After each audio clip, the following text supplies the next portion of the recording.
Letter लिखना सबसे मुश्किल काम इसलिए भी होता था क्योंकि सबसे ज़्यादा पकड़े जाने का डर होता था तो लेटर लिख तो लिया जाए, लेकिन कितने लोगों ने लेटर लिखा होगा और अपनी ही डायरी में रख लिया होगा, नहीं पहुंचाते थे, है ना। तो लेकिन हाँ, वो जो जब खत की आप बात करते हैं तो जब हम लिख रहे होते हैं उस चीज़ को तो बहुत समय मिलता है अपनी बात कहने का। जैसे आजकल व्हाट्सएप और रील्स का दौर है, आप जल्दी जल्दी इंस्टाग्राम पे मैसेज डाल देते हो, आप व्हाट्सएप पे ऐसे फटाक से मैसेज डाल देते हो, कई बार आप गलती भी लिख देते हो, फिर आप उसको अनसेंड, डिलीट, एक्सप्लेनेशन कर रहे होते हो जिसका कोई मतलब नहीं। खत में क्या होता था, आप हफ्तों लेकर एक खत लिखते थे और एक एक बात तसल्ली से लिखते थे, समय लेते थे। तो वो जो समय रहा है ना, मुझे लगता है आज के लोगों को वो थोड़ा सा कम लगेगा। एक अली रूमी का मैं एक शेर इस बात पे कहना चाहूँगा कि जो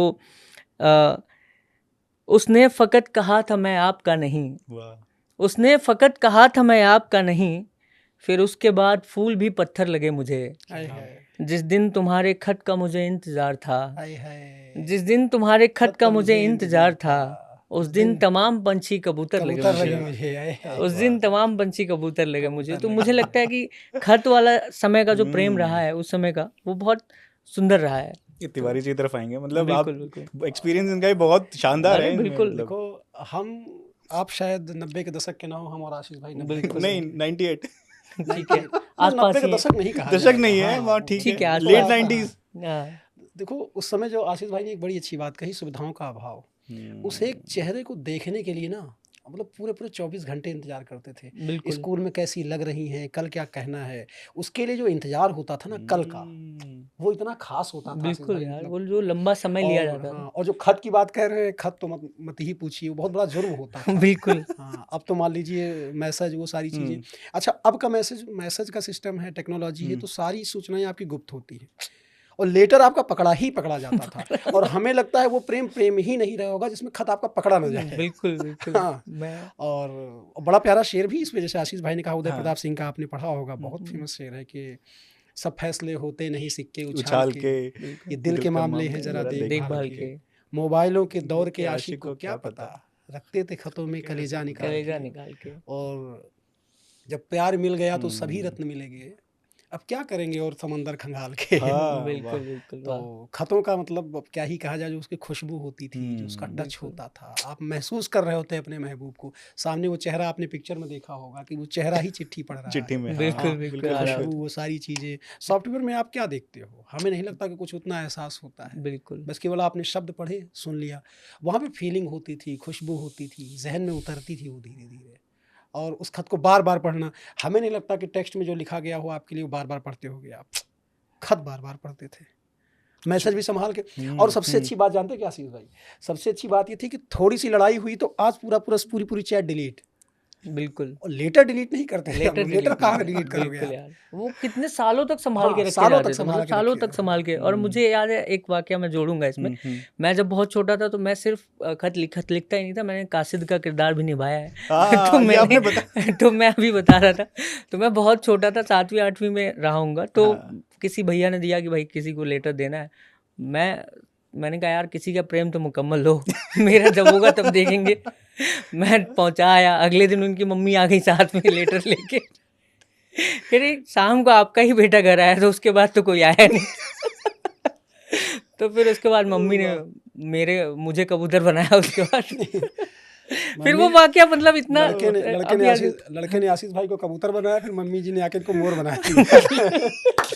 मतलब मारपीट हुई उसके बाद थोड़ा ठीक ठाक लेवल की, लेकिन ठीक है, मैंने कहा कोई बात नहीं, प्रेम में इतना तो चलता है। नहीं, बिल्कुल सही। ये खत की बात अगर होती है, जहाँ पे मुझे ऐसा लगता है कि आपके दौर का तो नहीं, बट जितना मैंने भी देखा है और जिया है, जैसे लिखते हैं हम लोग, तो खत में भी जब आप खत अगर पढ़ रहे हैं ना, तो उसमें जो पढ़ने वाला है वो भी ढूंढता है कि कहीं कुछ लाइन कटी हुई ना हो, शायद कोई बात अनकही ना रह जाए, एकदम फ्रेश, एकदम फ्लो में आना चाहिए वो भी। और वो खत लिखने में भी टाइम लगता है, जो फ्लो में हो पूरा। आप खुद नहीं चाहते, पूरा दिन लगता है आपको क्या लिखना। सबसे पहले बहुत समय, सबसे कठिन काम होता है संबोधन लिखने के लिए। बिल्कुल। वो जो एक लिखते हो ना प्रिय, बिल्कुल, वो लिखने में समय लग जाता है कि आगे लिखें कैसे, बढ़ें कैसे। वो मुझे अभी याद नहीं आ रहा, आशुतोष राणा जी ने एक सुनाया था, हाँ, एक प्रिय लिखकर नाम तुम्हारा, ऐसे मुझे अभी शायद याद आता तो बहुत ही शानदार लगता।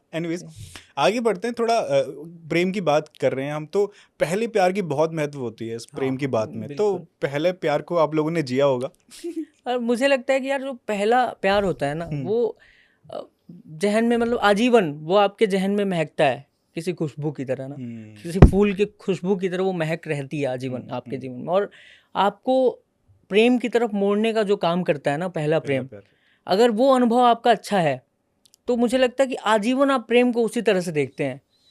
और अगर पहला अनुभव किसी भी चीज़ में, आप पहली जॉब, पहली नौकरी, किसी भी चीज़ में अगर पहला एक्सपीरियंस थोड़ा ख़राब होगा ना तो आजीवन आप उसको दोबारा करने से डरोगे। दोबारा उस चीज़ को अगर कोई आया जीवन में तो डर लगेगा, एक धारणा बन जाती है। लेकिन पहला अनुभव अगर प्रेम का सुंदर रहा, और अच्छी बात है कि बचपन में वो प्रेम होता है हमारा, और वो बचपन के सारे अनुभव अच्छे ही होते हैं। तो पहला प्रेम इसलिए भी बहुत सुंदर होता है क्योंकि वो पहला अनुभव जो हमारी भावना जब जागृत हो रही होती है प्रेम को लेकर, प्रेमिका को लेकर, तो वो पहला अनुभव होता है। और इसलिए भी मैं उसमें एक चीज़ ऐड कर रहा था कि जब हम पहले प्रेम से निकलते हैं और वो अनुभव होता है तो पूरे आजीवन हम अलग अलग अनुभवों से गुजरते हैं। फिर जब हमारा आखिरी प्रेम होता है ना तो हम वो पूरा अनुभव झोंक कर उस रिश्ते को बचाते हैं। तो हम आखिरी प्रेम जिससे हम कर रहे होते हैं, मैं अभी रास्ते में बात चल रही थी तो मैं यही बोल रहा था कि यार मेरे लिए लगता है कि पहला प्रेम सिर्फ एक सुखद अनुभव है, लेकिन जो आखिरी प्रेम होता है ना जिसके साथ आपको जीवन व्यतीत करना है, उसके साथ वो पूरे अनुभवों का आप निचोड़ लगाते हो उस रिश्ते को बचाने के लिए। तुम तो पहले प्रेम की बात कर रहे थे तो मैं इसलिए भी बोल रहा हूँ क्योंकि पहले प्रेम का उसमें बहुत बड़ा रोल है। बहुत रोल। आप आजीवन जो करेंगे आखिरी वो नंबर में जानना चाहता हूँ। आखिरी प्रेम बराबर शादी लिखी है उसको। मतलब आप उसको, हर कोई चाहता है कि प्रेम मुकम्मल हो, लेकिन आजीवन जिसके साथ वो रहना चाहे या उस रिश्ते को लेकर जाना चाहे, तो वही मैं बता रहा था कि पहले प्रेम का बहुत बड़ा रोल रहता है आपके आजीवन, जितने भी आप लाइफ में जो कुछ भी जीते हो, जिस तरह के भी अनुभव हो, लेकिन पहले प्रेम का अनुभव अगर सुंदर हो तो वो बढ़िया रहता है। आपका अनुभव कैसा है तिवारी जी? अच्छा, मेरा पहला प्यार आशुतोष भाई, मेरा इसमें थोड़ा मेरी मान्यता अलग है कि प्रेम पहला या आखिरी नहीं होता। हाँ, प्रेम होता है बस। हाँ, बिल्कुल प्रेम होता है, मुझे लगता है। जैसे आप मान लीजिए कि किसी से आपको पहला प्रेम किसी का मुकम्मल नहीं होता, बहुत मुश्किल होता है। हमें लगता है 2 या 3% लोग होते हैं जिनका मुकम्मल होता है। बिल्कुल। और तो फिर अगर आप पहले प्यार को बहुत खास बता रहे हो कि सबसे खास होता है, तो आपकी पत्नी जो आपसे प्रेम करती है वो कौन सा प्रेम हुआ? उसमें तो प्रेम भी शामिल है, समर्पण भी शामिल है। पहले प्रेम में तो केवल प्रेम होता है जी। दूसरा जो क्या कहते हैं आप पत्नी के साथ आपका प्रेम होता है, उसमें प्रेम भी होता है, समर्पण भी होती है, आपकी सेवा भी होती है, सम्मान होता है, सारी चीज़ें जुड़ी होती हैं। नाराजगी भी होती है। हाँ, और क्या सारी नाराज़गी तो प्रेम का अहम हिस्सा है, क्योंकि जब तक नाराज़ नहीं होगे मनाने का मौका नहीं मिलेगा। हमने कुछ दिन पहले एक खबर पढ़ी थी पेपर में कि एक महिला ने, आशीष भाई, वो केस डाल दिया था कि मुझे इनसे तलाक चाहिए। तो जज ने नाराज ही नहीं होते हैं। हाँ, जज ने पूछा क्यों? कह रहे मुझसे कभी लड़ाई ही नहीं करते। तो हमें लगता है प्रेम का दूसरा पहलू ही क्या नाम है, लड़ाई का दूसरा पहलू ही प्रेम होता है। तो पहला या दूसरा कुछ नहीं होता, हमें लगता है कि प्रेम होता है। और अगर बात की जाए तो जैसे बचपने वाला प्यार होता है ना जो, तो हमारे क्या कहते हैं, एक अजीत अनमोल जी हैं, बड़ा प्यारा शेर है उनका कि हर मजहब से प्यार करते हैं लोग जो रब से प्यार करते हैं। वाह। प्यार को प्याल बोलती थी, हम उसे तब से प्यार करते हैं। क्या बात है। और ये, और अच्छा, समय के साथ पहले प्यार की परिभाषा भी बदल जाती है, मतलब चीज़ें बदलती जा रही हैं। और मतलब सच में एक बहुत ही शानदार एक्सपीरियंस रहता है। मतलब मुझे ऐसा लगता है कि पहले प्यार की जब हम बात कर रहे हैं, और ऑडियंस से भी काफ़ी जुड़ेगी इस बात पे, क्योंकि आजकल वैसे भी आप देख रहे हैं जो जेन ज़ी की भी अगर हम बात करें या 90 के दशक की बात करें या 2010 कभी भी, तो ये पहला प्यार अक्सर ऐसे प्यार एक ऐसी चीज़ है जिसका सामना हर कोई करता ही करता है अपने जीवन में। बिल्कुल वो होता ही है। चाहे इसमें मैं थोड़ा एक चीज़, जैसे पहला प्यार खास तो नहीं, लेकिन एक चीज़ ये होती है ना, देखो अगर बातों में कहा जाए तो आपके जीवन में 2-3 महिलाओं का बहुत अहम किरदार होता है। बिल्कुल। एक माँ, एक क्या कहते हैं बहन आपकी, और माँ और बहन के लिए जो मर्यादाएं होती हैं, जो नियम होते हैं, जो सिद्धांत होते हैं, समाज ने तय कर रखे होते हैं।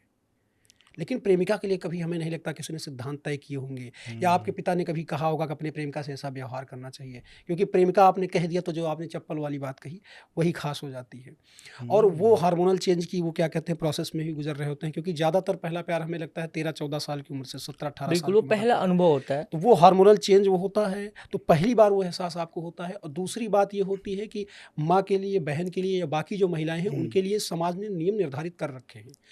वो पहला एक ऐसा एहसास होता है कि आपको प्रेमिका के लिए जितने भी नियम या सिद्धांत बनाने हैं खुद बनाने हैं, खुद तय करने हैं, और इतनी कम उम्र में कि किसके उसके साथ कैसा व्यवहार करना है, उसको गुड टच बैड टच क्या होता है, क्या कहते हैं, उसके साथ कैसा व्यवहार करना है, प्रेम कैसे दर्शाना है, ये सारे फैसले आपको खुद ही लेने हैं।